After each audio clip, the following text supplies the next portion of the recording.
읽고 마지막 22절과 23절만 읽도록 하겠습니다. 본문은 스크린에도 준비가 되어 있으니 여러분 편하신 곳으로 활용해 주시길 바랍니다. 함께 읽겠습니다. 믿음이 연약한 자를 너희가 받되 그의 의견을 비판하지 말라. 어떤 사람은 모든 것을 먹을 만한 믿음이 있고 믿음이 연약한 자는 채소만 먹느니라. 먹는 자는 먹지 않는 자를 업신여기지 말고 먹지 않는 자는 먹는 자를 비판하지 말라. 이는 하나님의 글을 받으셨습니다. 남의 아이를 비판하는 너는 누구냐? 그가 서 있는 것이나 넘어지는 것이 자기 주인에게 있음에 그가 세움을 받으리니 이는 그를 세우시는 권능이 주께 있습니다. 내게 있는 믿음을 하나님 앞에서 스스로 가지고 있으라. 자기가 옳다 하는 바로 자기를 정죄하지 아니하는 자는 복이 있도다. 의심하고 먹는 자는 정죄되었나니 이는 믿음을 따라 하지 아니하였기 때문이다. 믿음을 따라 하지 아니하는 것은 다 죄입니다. 아멘. 우리 잠시 기도하겠습니다. 아버지 하나님 감사합니다. 오늘 저희들에게 들려주신 이 말씀은 이제 성령께서 들려주셔야 할 거룩한 은혜의 말씀이 될 줄로 믿습니다. 그 말씀을 듣기를 소망하는 모든 성도들 위해 하나님의 영을 부어 주시옵소서. 그로 말미암아 생명의 소리를 듣고 그 가운데서 살아남의 역사를 체험하는 종들 다들 되게 하실 줄로 믿고 예수님의 이름으로 기도드립니다. 아멘. 자, 로마서 강의 139번째 시간으로요. 모든 것을 믿음, 곧 그리스도로 먹어 하나님의 나라가 되라 혹은 되자라는 제목으로 말씀 같이 나눠보려고 합니다. 제목을 잘 생각해 보시면 무슨 설교가 이루어질지 여러분들은 마음에 품을 수가 있어야 생각합니다. 모든 것, 모든 것, 그 모든 것을 믿음으로 취하라는 거예요. 모든 것을 믿음의 주 되신 그리스도로 취하라는 겁니다. 그래야 하나님의 나라가 되기 때문입니다. 바울은 로마서 14장에서 지금 이 말을 시작하고 있는 것입니다. 그래서 바울의 이야기를 통하여 하나님께서 우리에게는 어떤 음성을 또 어떤 깨달음을 주시려고 하시는지를 이 14장 1절로 23절 전체에 걸쳐서 말하고 있기 때문에 이것을 하나하나 좀 살펴봐야 되겠습니다. 그래서 여러분에게 어저께 카톡으로 1절부터 23절까지 다 읽어오시기를 제가 부탁을 드렸던 이유가 이거를 예배 시간에 읽는다 하더라도 무슨 말인지 잘 너무 장황하기 때문에 이해가 안 되실 거고 그래서 여러분들이 따로 좀 읽어주시면은 예배 시간에 설교를 통해서 들으실 때 많은 도움이 되리라는 생각 때문에 여러분에게 미리 부탁을 드리고 보내드렸던 것입니다. 먹는 이야기를 합니다. 바울의 14장에서 먹는 이야기로 갑자기 주제를 바꿔가고 있습니다. 왜 그럼 바울의 14장에서 먹는 이야기를 하게 된 이유가 무엇일까?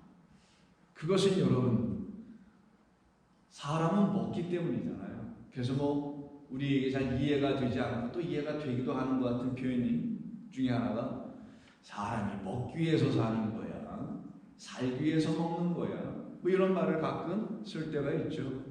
어떤 것이 우선되는 것인지에 대한 질문일 수 있죠. 먹는 것이 문제냐 아니면 사는 것이 문제냐. 근데 여러분 그런 말로 혼돈을 경험해서는 안 됩니다. 둘 다가 문제입니다. 먹어야 되는 거고 또 살아야 되는 거예요. 그래서 예수 믿는 사람들은 그런 말조차도 잘 자기 안에서 소화시켜 이해할 수 있어야 되죠. 잘 먹어야 잘 살리겠죠. 예수 믿는 사람들은 온전히 먹고 온전히 살아나야 할 사람들이기 때문입니다.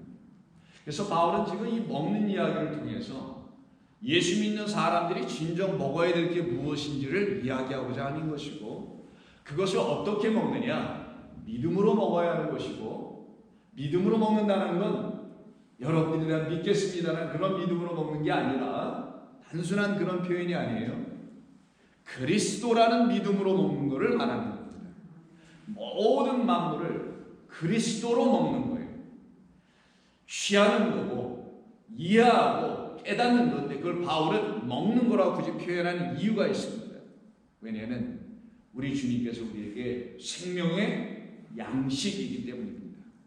나는 생명의 떡이다, 생명의 양식이다 라고 말씀하셨잖아요. 그러기에 우리 모두는 먹는 것을 통하여 온 세상의 모든 것들을 주신 우리 주님의 뜻을 그리스도로 먹어서 그 모든 것을 취하여 하나님의 뜻인 진리를 알아갈 수 있기 때문인 것입니다.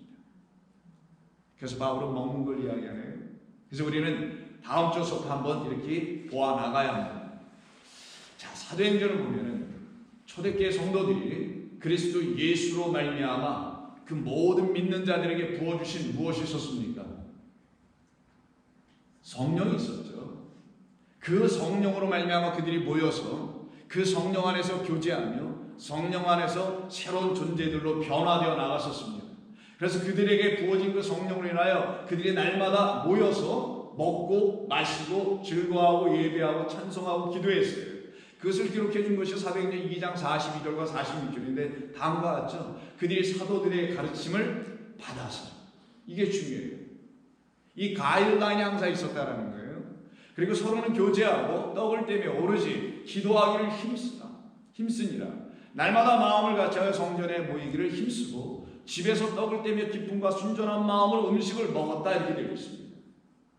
이렇게 초대교회 막 성령이 역사하고 그들 가운데 하나님의 영이 살아 역사하고 있을 때 이렇게 온전히 떡을 떼며 먹고 했습니다. 여기에는 두 가지 의미가 있는데, 우리가 지금 현재 기독교가 하고 있는 성찬의 의미도 담겨 있고, 또 우리 교회가 하고 있는 예배 위에 식사라는 것이 있었잖아요. 코로나 이전에. 그런 것을 다 포함할 수 있는 내용으로 여러분들 알아들어야만 하는 겁니다.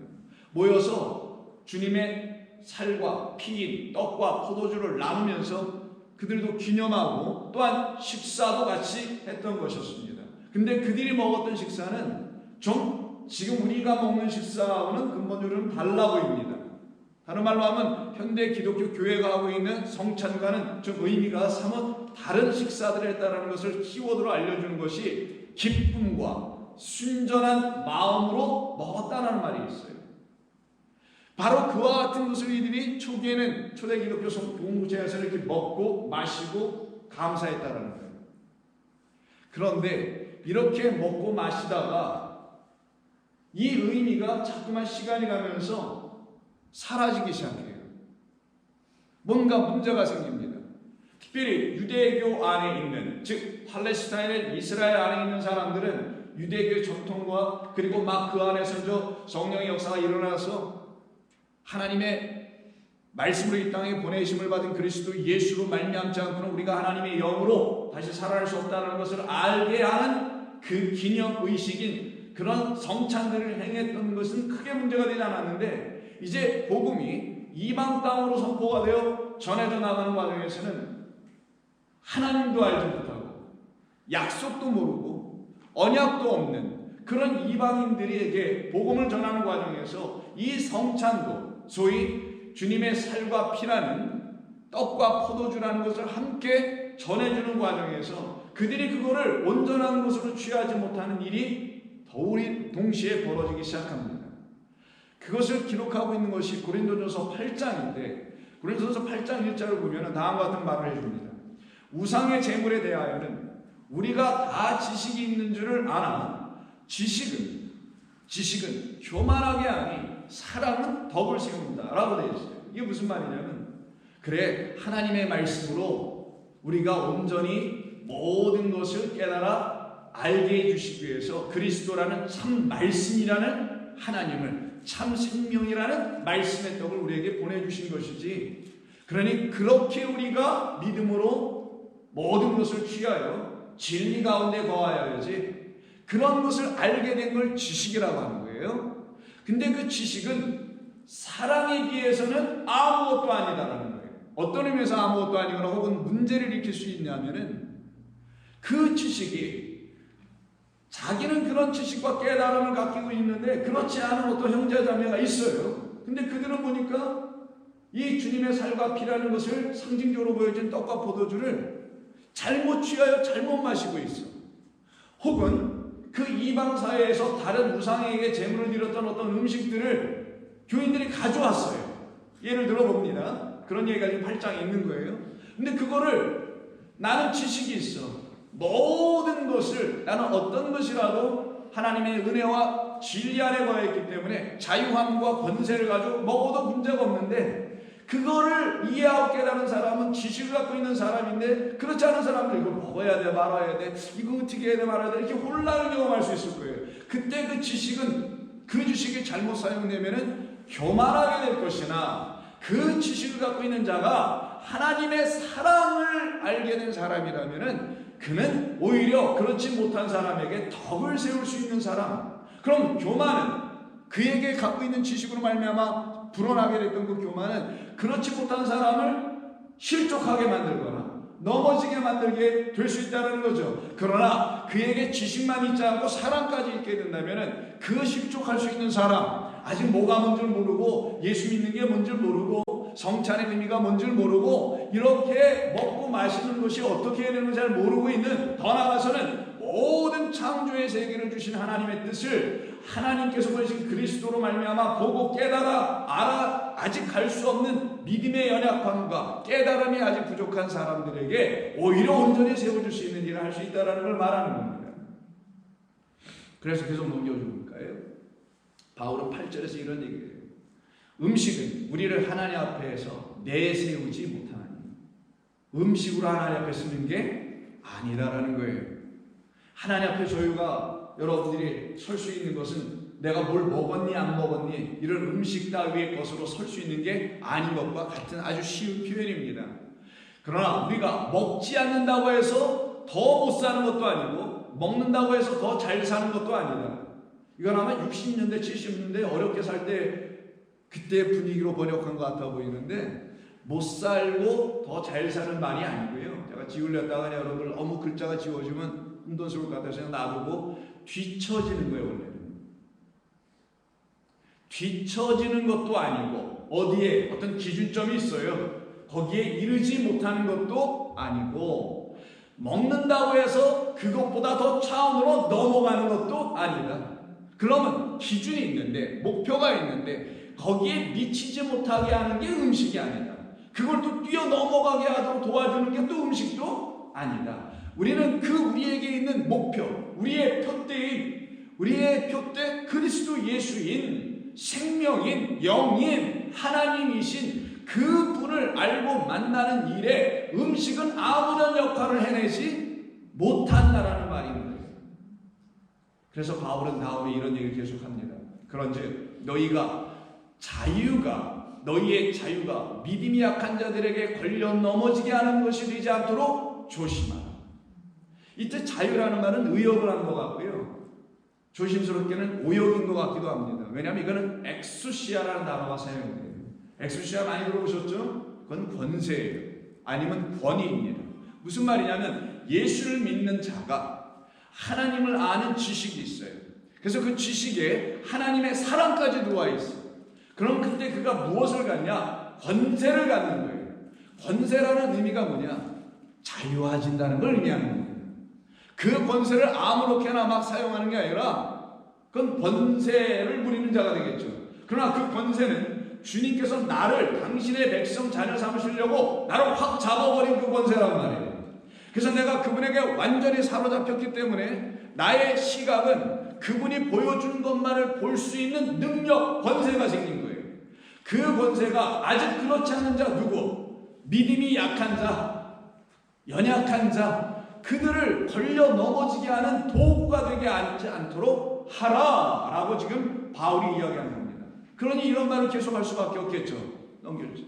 그러면 내 지식으로 그 믿음이 약한 자가 멸망하게 되니 그는 그리스도께서 그를 위하여 죽으신 형제인데 내가 그렇게 하면 될 수 있느냐. 그래서 바울은 계속해서 믿음이 연약하다라는 말을 여기서 사용을 하죠. 그래서 오늘 본문을 가서 보시면 14장에서 1절에 이 말이 나오는 거예요. 믿음이 연약한 자를 너희가 받되 그의 의견을 비판하지 말고. 그 의견이라는 게 여기서 강조됐습니다. 의견. 디아로기스모스라는 단어 사용했는데 의견이라는 걸 썼어요. 의견, 생각입니다. 그 생각은 어떤 판단의 일이라고요. 그 판단과 자기 의견 생각이 다른 사람과 다르면 그 사람을 비판할 수도 있게 되는 그것을 의견이라고 하는 거예요. 믿음이 연약한 사람들은 반드시 뭐에 근거하여 생각을 하냐면 자기의 의견에 근거하여 생각하는 습성이 있다는 걸 말하는 거예요. 인정하세요? 근데 믿음이 딱 들어오면 자기 의견에 근거하여 무엇인가를 생각하는 것이 점차 약화돼. 한 번에 이루어지진 않을 겁니다. 약화돼. 그리고 가면 갈수록 신앙의 훈련 과정 속에서, 연단의 과정 속에서 아예 없어져 버려. 왜? 그 자기 의견이라는 자기가 두들겨 맞거든요. 여기서 두들겨 맞는다는 건 어떤 부흥사들이 말하는 그런 두들겨 맞는다는 말이 아닌 거 아시겠죠? 여러분 안에 있는 거짓된 것들이 두들겨 맞아 쫓겨나는 걸 말하는 거예요. 여러분들은 그 과정을 매일매일 경험해야 되는 거예요. 그 과정이 여러분들에게서 습득돼야만이 여러분들의 육이 끝나고, 육이 끝난다는 건 영이라는 새 것이 들어오는 건데 그 일이 나타나지 않는단 말이에요. 나타나야 함을 지금 얘기하는 거예요. 그래서 그의 의견 때문에 연약해진 것이니 그걸 가지고 비판하지 말고 너도 한때 그랬었지 않냐? 불과 얼마 전까지만 해도, 아니면 지금도. 그러니 믿음이 연약한 자를 너희가 받되 그의 의견을 비판하지 말라. 그래서 바울은 계속 말합니다. 먹는 자는 먹지 않는 자를 업신여기지 말라. 먹지 않는 자는 먹는 자를 비판하지도 말라. 이때 그럼 뭐를 먹는 걸 얘기했을까요? 물론 음식 놓고 얘기한 건 분명히 맞지만 그건 다 비유고 상황이었고, 실제적으로 바울이 말하려고 하는 것은 그리스도라는 생명의 말씀을 먹는 자, 먹지 않는 자에 대한 이야기 좀 하려고 하는 거예요. 그래서 먹는 자는 먹지 않는 자를 업신여기지 말고 먹지 않는 자는 먹는 자를 비판하지 말라라고 할 때, 이때 먹는 것을 전부 다 SDO라는 단어로 사용했는데 이 설명은 제가 여기서는 하지 않겠습니다. 오늘 오후에 보내드리는 이미 녹화된 말씀을 여러분이 듣게 되실 때는 이 SDO하고 SDO의 반대편에 서 있는 다르게 먹는 게 하나 있어요. 진짜 먹는 것을 설명할 때 쓰는 파우라는 게 있는데 그것을 여러분 들으시면 알 테니까 거기서 듣기를 바라고요. 여기서는 하지 않겠습니다. 그러니까 음식을 먹을 때 그냥 우리 음식, 물 마시고 이런 것들 있잖아요. 이런 거 쓸 때는 SDO를 쓰는 거예요. 그런 걸 가지고 우왕좌왕하지 말라라는 거예요. 지금 우리 주님께서 우리에게 그런 거 주시려고 이 땅에 오신 것이 아니기 때문이라는 걸 지금 말씀하고 있는 것입니다. 그래서 바울은 계속해서 말하기를 남의 아이를 비판하는 너는 누구냐? 그가 서 있는 것이나 넘어지는 것이 자기 주인에게 있음에 비유인 것이 알겠죠 여러분? 우리를 말하는 거예요. 자기 주인에게, 그것이 자기 주인에게 있으니 넘어지는 것도 그 주인이, 세워지는 것도, 일으켜 세워주는 것도 그 주인의 몫이지. 아니 종된 우리 니골에 가서 참견을 할 거야 라는 그런 표현이에요. 그러니 결국은 이는 그를 세우시는 권능은 주께 있기 때문이다. 그래서 마지막에는 진짜 내용을 쓰는 거고 앞에 건 비유예요. 저와 여러분들을 온전케 먹게 해줄 수 있는 것은 우리의 주인 되시는 주 되신 하나님께서 온전히 하여 쓰러져 있는 우리를 세워 놓으실 것이다. 먹지 못한 우리를 먹게 하실 것이다. 믿음이 연약한 우리를 온전히 모든 것을 다 먹을 수 있는 믿음의 백성이 되게 만드실 것이다. 그 권능이 주께는 있도다. 사람에게는 없다라는 거예요. 그래서 저와 여러분들이 날마다 바라보아야 될 것은 하나밖에 없는 거예요. 그래서 주님, 여호와 하나님 한 분밖에 없는 것입니다. 바로 이와 같은 일 때문에 우리는 다음의 본문들을 읽어가면서 깨달아 알아가야 됩니다. 그런즉 우리는 다시는 서로 비판하지 말고 도리어 부딪힐 것이나 거칠 것을 형제 앞에 두지 않도록 더욱더 주의해야지.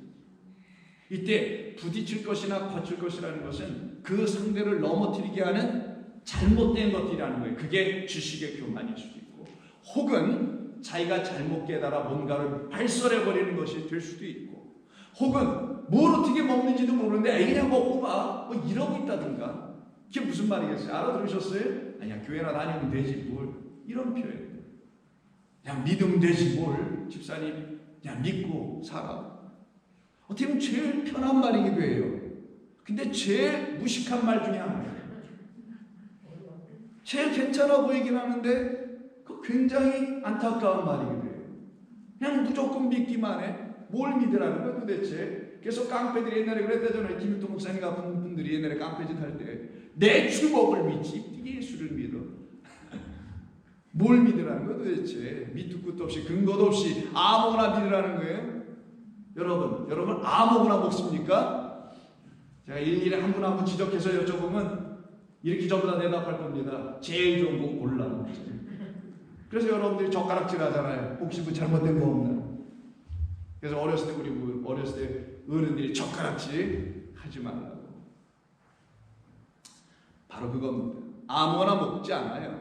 반드시 먹어야 될 걸 먹는 거고 반드시 믿어야 될 걸 믿는 거고 그래야만이 저와 여러분들에게 새 생명의 역사가 일어나게 되는 겁니다. 근데 그렇지 않으면 사람을 넘어뜨리고. 근데 여러분 이거부터 알아야 되는 겁니다. 우리가 한때 부딪힐 것에 부딪히고 거칠 것에 거쳐져서 한 번씩 와장창 넘어진 적이 있었다 없었다? 잘 있었다. 그때 여러분들은 누구를 탓할 거 없어요. 돌을 탓할 거예요? 아닙니다. 넘어졌던 나죠. 그러나 탓하지 마십시오. 그것은 여러분들이 선줄로 알까봐 하시는 것뿐이었던 것입니다. 선줄로 앉아는 넘어질까 주의하라.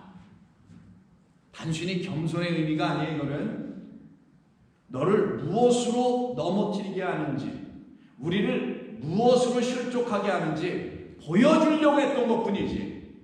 근데 나를 더 이상 실족하는 것이 아닌 새로운 것이 들어오기 전에는 나는 나를 실족하게 했던 것이 무엇인지를 알지를 못해요. 자, 이렇게 비유해 보겠습니다. 어둠 속에만 있는 사람이 빛을 어떻게 알겠어? 근데 그 안에 빛이 비춰주면 빛이라는 게 있었어? 라고 하면 그때 비로소 빛을 통하여 어둠의 실제를 알게 되는 거잖아요. 깨달으십니까? 마찬가지로 넘어져 보는 거예요. 다. 그 말을 다르게 말하면 우리 인간은 다 육으로 한 번은 사는 거예요. 그러나 그게 전부가 아니에요. 뭐가 올 때 빛이 비추면 어둠이 끝나고 넘어지는 것이 끝나면 일어서는 것이 시작되는 것처럼 육체가 끝나면 영의 생명의 역사가 시작되는 겁니다. 우리 좋은 교회는 이런 얘기를 하는 거예요. 우리는 이렇게 예수님을 알아가고 만나고 고백하고 그 앞에서 죽었다가 살아난 자 되는 겁니다. 우리 교회 장로님들부터 시작해서 우리 어린 아이들의 일까지 우리 교회는 다 이런 교회로 세워져 가고 있습니다. 여기에 여러분 같은 배를 타고 가고 있다는 것을 영광스럽게 생각하십시오. 그리고 자부심을 갖고 하나님의 말씀을 경홀히 여기지 아니하고 주 앞에 온전히 서야 하는 거구나 라는 걸 매일매일 마음에 담아야 합니다. 그렇지 않고 나는 어느 교회 다녀. 이것이 여러분과 무슨 소용이 있어요? 그럼 이렇게 얘기하면 되겠 나는 지구에 살아. 이거랑 뭐가 달라요? 화성에 안 사는 건가 그럼? 차이가 없어요 그런 말. 그래서 바울은 다음에 이런 얘기를 계속합니다.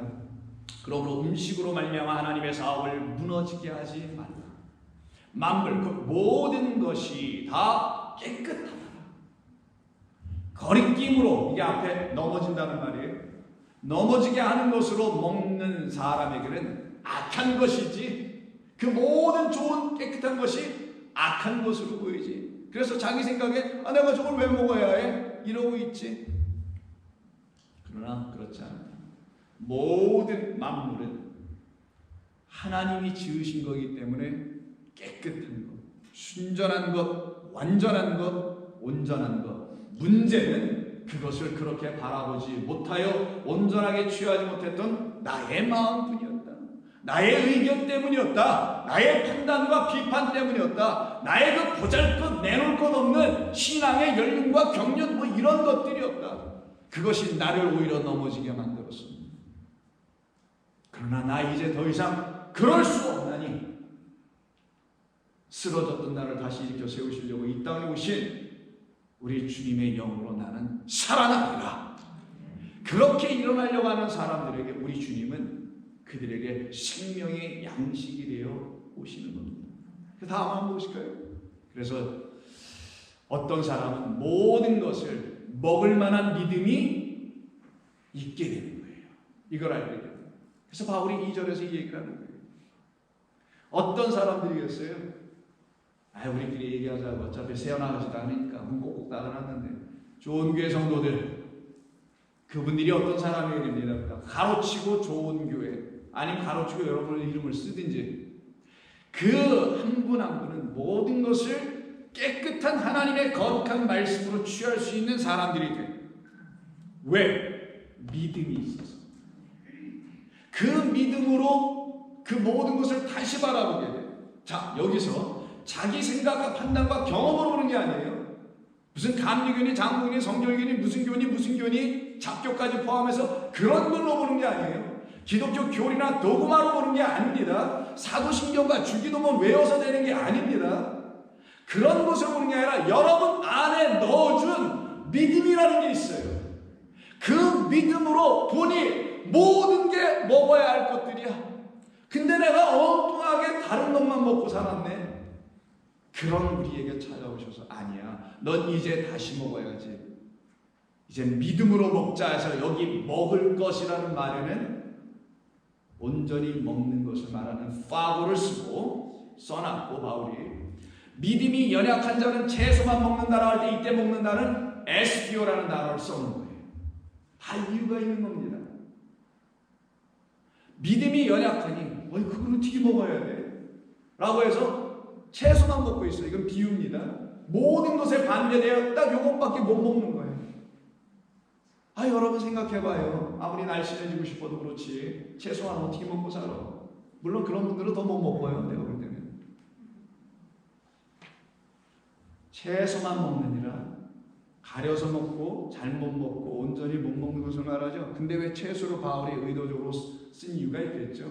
뭐에 대한 음식이 아니라 채소 말고 괴기, 그래 고기, 육고기는 씹어야 돼요. 이도 튼튼해야 돼. 잇몸도 좋아야 합니다. 당근해야 먹어요. 그걸 바울이 염두에 두고 좀 쓰는 겁니다. 채소는 어때요? 연약해도 이가 흐물흐물거려도 하면서 그냥 나물도 드시고 할 수 있잖아요. 자, 믿음이 연약한 자는 하나님께서 우리에게 주신 생명의 양식으로 보내진 누구? 예수를 먹을 수 있으나 믿음으로. 그런데 그렇지 않은 자는 채소밖에 못 먹는다. 어떻게 예수를 먹으라는 거야? 어떻게 예수가 생명의 떡이야? 어떻게 그가 I'm the light of the world, bread of life? 어떻게 그가 이런 거야? 어떻게 그가 자기를 놓고 막 살이라고 그래? 내 살 뜯어 먹어, 내 피를 마셔, 어떻게 그래? 이해가 안 되겠네 라고 하는 사람을 놓고 믿음이 없기 때문이라고 말합니다. 여기까지가 오늘 설교를 이해하기 위한 기본 기초입니다. 그리고 지금서부터가 본론이니까 잘 한번 들어보시고 깨닫고 가시기 바랍니다. 그래서 우리 주님이 마가복음 14장에서 고린도서 이거 보고 할게요. 여기서부터 갈게요. 그러나 우리에게는 한 하나님 곧 아버지가 계시니 만물 모든 것이 그에게서 났고 우리도 그를 위하여 또 있고 또한 하나의 예수 그리스도께서 계시니 모든 것이 그로 말미암아 생겨났고 그래서 우리도 그리고 말미암아 있느니라. 이렇게 흘러가는 거예요. 하나의 하나님 아버지예요. 그로 말미암아 하나의 주 예수 그리스도, 그로 말미암아 우리도 한 몸.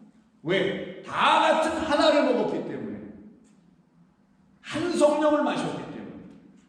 요 흐름이 바로 아버지와 나와 그리고 이들이 다 하나가 되게 하소서라는 요한복음 10장의 말과 같은 표현입니다. 바로 그래서 오늘 제목이 바로 그래서 이렇게 나오는 거예요. 모든 것을 믿음 곧 그리스도로 먹을 때야만이 하나님의 나라가 우리 가운데 온전히 세워져서 여러분들이 그냥 하나님의 나라가 되어버리는 겁니다. 그러니 우리 주님이 이것을 이루시기 위해서 이 땅에 오셔서 하신 것이 무엇이냐? 여러분 잘 아는 6월절 만찬인 마가복음 14장에 이 말이 나오는 거예요. 무교절 첫날 6월절 양 잡는 날에 이걸 뚜라고 하는데 희생제사 드린다는 표현이에요. 오늘 오후에 보내드리는 거 들으시면 다 나옵니다. 여기서 하지 않을게요. 자, 제자들이 예수께 여쭤보되 우리가 어디로 가서 선생님께서 유월절 음식을 잡수시게, 이게 바로 진짜 먹는 파워예요. 먹게, 드시게 준비하길 원하시나이까 하니, 어느 집에 가면 다 준비가 돼 있을까요? 그래서 가서 이제 식사를 하시네. 다음 한번 볼까요? 그들이 먹을 때 예수께서 떡을 가지시고 축복하사 떼어 제자들에게 주시며, 아니 처음에 뭐라 그랬어요? 선생님을 대접하려고 했었잖아요, 유월절 식사를. 근데 오히려 이게 어떻게 가다가 흐름이 바뀌어가지고는 오히려 예수님이 종처럼 섬기는 자가 되어서 제자들에게 떡을 내어주시는 이야기로 바뀌어버렸죠. 자, 여기서 전환이 이루어졌습니다.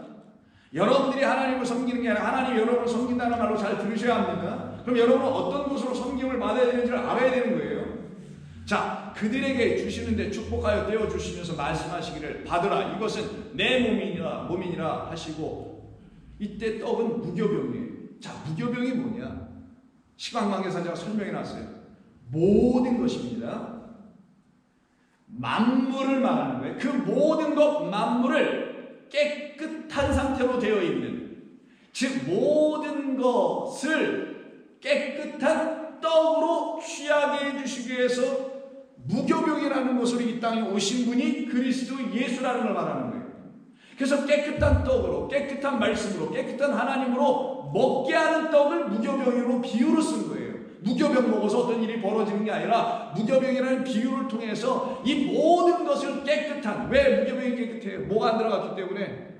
말 그대로 무교니까, 무교동 말고 무교떡, 이스트가 들어가지 않아서 깨끗하다는 거예요. 온전하고 순전하고 맑다라는 거예요. 그래서 무교병은 깨끗한 하나님의 말씀으로, 하나님의 떡으로 먹게 하는 비유였던 것이고, 그걸 이루기 위해서 우리 주님이 오신 것이고, 그러니 그 떡이 그리스도라는 걸 알게 되는 거예요. 그리고는 계속 말씀하십니다. 이르시되 이것은 많은 사람을 위하여 흘리는 나의 피 곧 언약의 피라.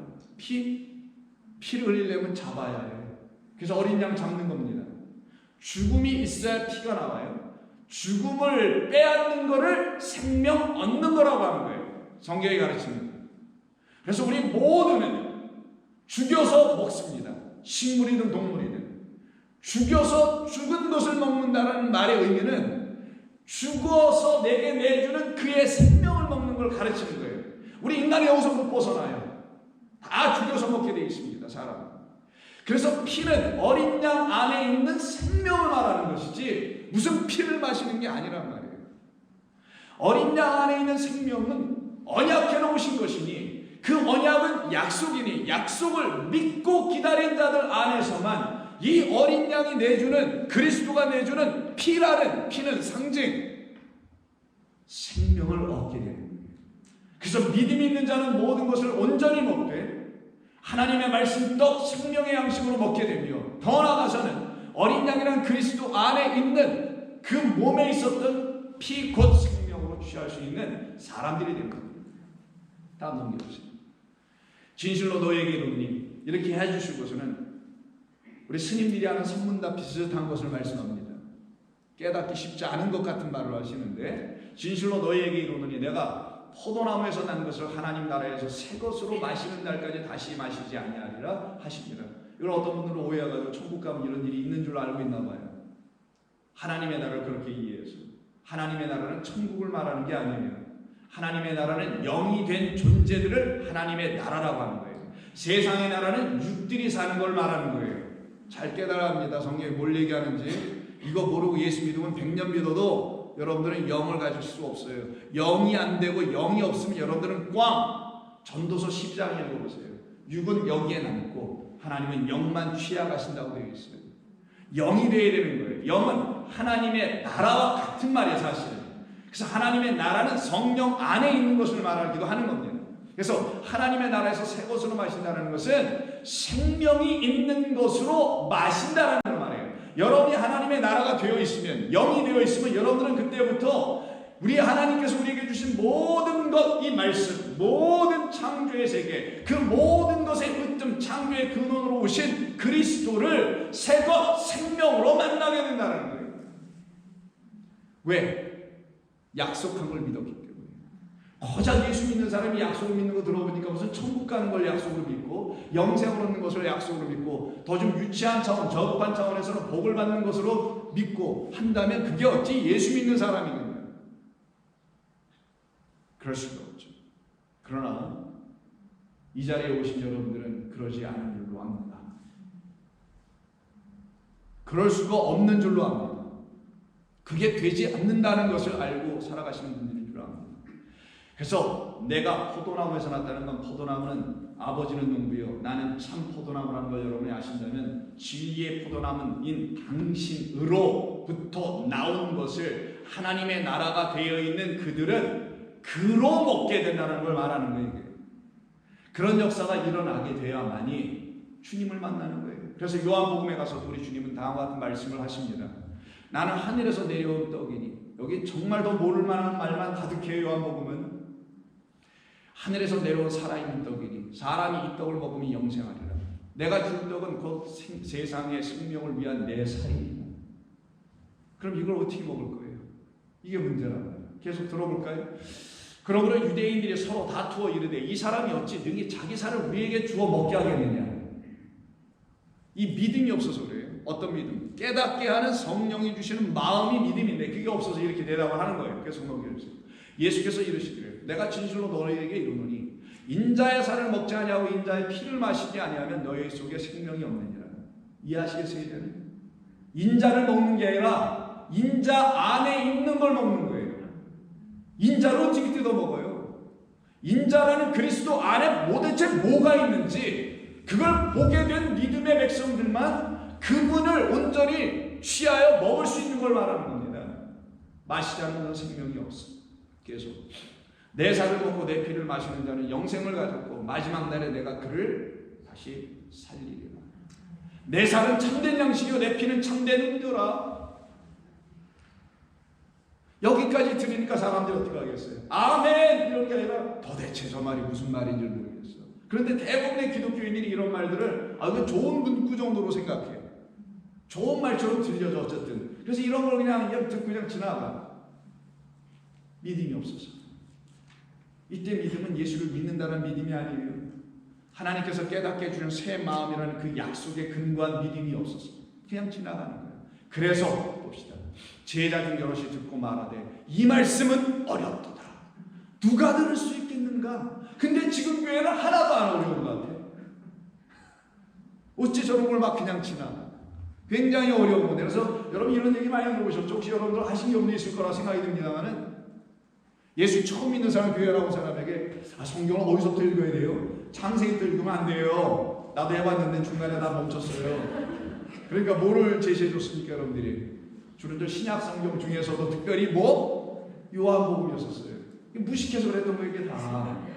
제일 어려운 복음 요한복음 제일 나중에 써져 있고 요한복음은 도대체 무슨 말인지 하나님의 영이 없으면 깨달을 수가 없어요. 이건 다 사람의 뜻으로 풀 수밖에 없어. 잘못하면 이거는. 그러니까 어렵다고 이렇게 대답을 했어. 잘한 거예요. 어렵죠? 어려운 거예요. 어찌 하늘을 아는 게 단순하고 쉬운가? 옛날 우리 선비들도 어려웠었어요. 그들에게 주어진 거 가지고도 뭘 알려고 하는 것 자체도 어렵다고 하는데 하나님의 거룩한 말씀을 진리를 알게 하는 말씀이 이렇게 단순하고 쉬울 것 같아요? 그러니 설교가 2시간을 해야 되는 거예요. 이 영어 예배가 뒤에 있으니까 제가 말이 빨라지고 이러는데 양해해 주십시오. 어차피 끝은 내일입니다. 그럼 왜 이게 어려우냐는 거죠. 자기 의견 때문에, 믿음 없음 때문에, 연약함 때문에 그러는 거예요. 그 믿음과 결부해서 들었어야 되는데 듣지 못해. 약속과 연결해서 들었어야 되는데 그런 마음이 전혀 없어. 그러니 자기 판단으로 듣고 아무렇게나 막 말해버려. 그러니까 다음 절 한번 보시죠. 그러나 너희 중에 믿지 아니하는 자들이 있느니라. 이것 때문에 그런 거예요. 믿지 아니하니 이런 것을 깨달아 할 수가 없지. 그럼 여러분이 이렇게 질문할 수 있어요. 믿음은 다 깨닫는 거예요. 그런 믿음 마시고 그런 믿음 아니고 여기서 믿음이라는 믿지 않는다는 건 하나님께서 처음 태초부터 너희들 모두에게 우리 인류 모두에게 내가 이렇게 할 거다 라고 한 것 왜 안 믿었어요? 한번 믿어봐봐. 믿으면 여러분 신비하고 놀라운 일이 벌어집니다. 나 예수 믿고 천국 갈게요. 그런 거는 믿음이 아니에요. 그런 믿음 말고 하나님이 태초부터 지금까지 무엇을 하시고 무엇을 하실 것이고 해오셨는지를 다 말씀하는 것은 약속이에요. 그 약속을 믿는 믿음이 있으면 그 말을 깨달아 알게 되는 신비한 일이 벌어져요. 여러분 안에서. 저는 100% 개런티합니다. 그 믿음이 그런 역사를 일으키는 거예요. 놀랍게 신비하게.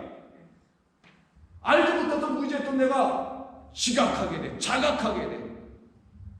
좀 어려운 말로는 진각합니다. 진리를 깨닫게 돼. 그런 일이 벌어지는 거예요. 근데 그렇지 않으면 믿을 수가 없어. 무지해지는 거야. 무지의 구렁텅이 계속 벌어지는 거야. 무엇을? 우리를 살리러 오신 영이신 그 말씀이신 것을 알지 못하고 믿지 못하면, 예수께서 그런 영이시라는 것을 알지 못하고 믿지 못하면 하나님이 우리에게 주려고 하는 건 아무것도 챙겨내질 못하는 가난뱅이 되는 겁니다. 그래서 계속 보죠. 살린 것은 영이, 육은 무익하니라. 내가 너희에게 이른 말은 육이 아니야. 그냥 아무나 다 알아들을 수 있는 그런 말들이 아니야. 육이 끝나고 영이 되어 있을 때 성령이 들어온 사람들만이 알아들을 수 있는 말, 다른 말로 하면 하나님의 약속을 믿고, 그리고 아버지, 그럼 이 약속이 내게 다 이루어지도록 뭘 좀 보여주시오 라고 그 아버지에게, 친아버지니까 왜 얘기 안 해? 당신의 영, 하나님의 영신이 영을 내게 좀 부어주세요 하는 그 믿음의 백성들에게는 내 말이 영으로 들리지, 생명이 있는 말로 들리지. 그러니 떡도 살도 피도 아니었던 거예요. 그런 거 잘못 알고 먹지 말라는 거예요. 다음 보십시오. 그때부터 제자 중에서 많은 사람이 다 예수를 버리고 떠나요. 많은 사람이 떠났습니다. 그리고 몇만 남아요? 그래서 12 남은 거예요. 요한복음에서. 왜 12이 남았을까요? 아시잖아요. 12 아들 된 사람들만 남는다는 거예요. 그때부터 그의 제자 중에서 많은 사람들이 떠나고 예수께서 12 제자에게 이르시기를 너희도 갈 것이냐? 그때 베드로가 이렇게 대답합니다. 주여, 영생의 말씀이 주께 있는데 우리가 누구에게로 가오리까? 영생의 말씀, 곧 생명을 주시는 말씀이 당신에게 있는데 우리가 어디를 갈 수 있어요? 갈 데가 없죠. 교회는 많이 있지. 어느 교회 저 교회 다녀도 상관없어요. 그러나 뭐 절도 좋아, 다녀, 다 괜찮아. 근데 거기에서 생명을 주는 말씀이 있어야 되지. 어디에서든 있어야지. 근데 그걸 못해. 그러면 그는 간판을 기독교 교회로 달아놨든 예수교 장로교로 세워놨든 기독교 강교로 세워놨든 유나이티드 스테이트가 아니라 그 메시스 처치 연합강대교로 세워놨든 뭘로 세워놨든 다 의미 없어. 소용없어. 무늬만이야. 절강도 마찬가지야. 아무리 멋지게 지어놔봤자 의미 없어. 아무 의미 없는 거야. 사람들이나 갖다 죄 보시나 받고 죽이고 있는 일이야. 오직 그것이 어디? 영생의 말, 생명을 주는 말을 그곳에서 얘기하고 있다. 거기에는 하나님의 영이 있는 곳이야. 근데 내가 어디를 가겠어요? 근데 그때 베드로가 오늘 교회를 얘기한 겁니까? 아니면 어떤 분 한 분을 얘기한 겁니까? 당신을 놓고 내가 어디를 가겠습니까? 그렇죠? 이것을 말하는 거예요. 자, 넘겨볼까요? 우리가 주는 하나님의 거룩하신 줄을 믿고 알았기 때문입니다. 이때 거룩이라는 말을 쓰는데 이게 하기오스, 성령에 쓰는 성자입니다. 당신은 거룩한 성령이에요. 당신으로 나도 거룩해집니다. 그 말 나도 받았으니, 같이 공유했으니 나도 그렇게 됩니다. 이것이 이루어진 사람들을 놓고 다 보십시오. 뭐라고 하는지. 하나님의 나라는, 이게 오늘 본문이에요. 먹는 것과 마시는 것이 아니지. 바울 아까 먹고 마시는 얘기했죠. 그럼 먹고 마시는 그런 먹는 것들 아니지. 오직 성령 안에서, 오직 생명을 주시는 영 그리스도 안에서 그 안에만 있는 의와 평강과 희락일 뿐이지. 기도하겠습니다. 하나님 감사합니다. 오늘 저희들에게 들려주신 모든 말씀을 통해서 이제 우리가 가져야 할 온전한 믿음을 성령을 통해서 갖게 될 때에 우리 주님이 주신 모든 말씀과 모든 것들이 다 거룩하고 깨끗한 진리를 드러내기 위하여 하나님의 영을 가르치기 위하여 존재하고 있었다는 사실을 깨달아 알게 될 때 우리의 마음에 참된 의와 평강과 희락이 넘치는 줄로 믿습니다. 감사하며 예수님의 이름으로 기도드립니다.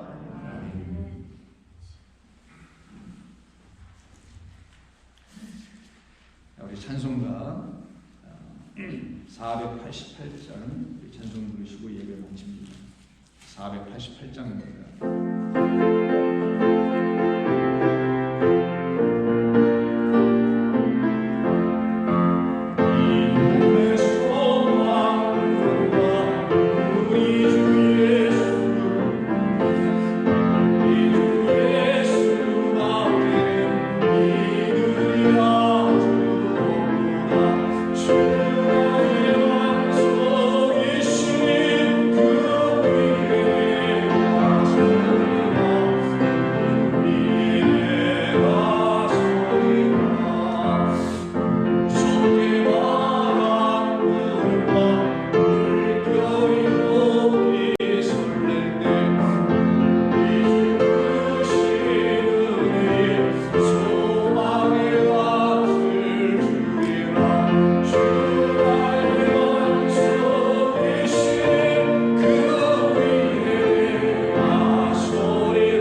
아버지 하나님의 그 크신 사랑하심과 성령님의 감동하심으로 우리 안에 넘쳐 흐르게 될 하나님의 영으로 말미암는 참된 믿음이 우리 주님이 들려주신 모든 말씀을 깨끗하고 순전한 무교병으로 어린 양의 피인 생명의 양식으로 취하는 모든 성도들을 위해 영원토록 함께 하시기를 간절히 축원하옵나이다.